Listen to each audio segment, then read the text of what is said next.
एक महत्त्वाची बातमी आहे, युद्धासाठी भारत सरकारनं कच खाऊ नये असं वक्तव्य वंचित बहुजन आघाडीचे प्रकाश आंबेडकर यांनी केलं आहे। पहलगाममधील हल्ल्यावरून प्रकाश आंबेडकरांनी ही प्रतिक्रिया दिली आहे। महाराष्ट्र सरकारनं प्रस्ताव दिल्यास मी स्वतः लोकांना घेऊन काश्मीरला पर्यटनासाठी घेऊन जाईन असंही आंबेडकर यांनी म्हटलंय।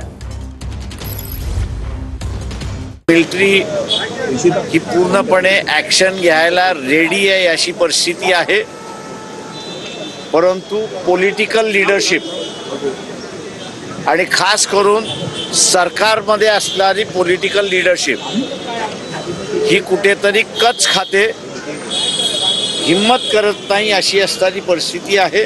प्रत्येक वेळेस आपण कुठल्या नाही कुठल्या तरी कारणाने माघार घेतो, ॲक्शन घेत नाही, पण यावेळेस डिसायसिव्ह ॲक्शन झाली पाहिजे। देवेंद्र फडणवीस यांना जाहीर ऑफर आहे की पार्लमेंटरी डेलिगेशन जसं पहिल्यांदा मी 95-96 मध्ये जम्मू आणि काश्मीरमध्ये घेऊन गेलो, त्याच पद्धतीने महाराष्ट्रातलं जो टुरिस्ट जायला मागतोय आणि महाराष्ट्र शासन त्याला पुरस्कारता करतंय, त्यांना घेऊन जाण्याची आणि लीड करण्याची जबाबदारी मी स्वतःहून घेतो आणि ते शासनाने करावं अशी माझी विनंती।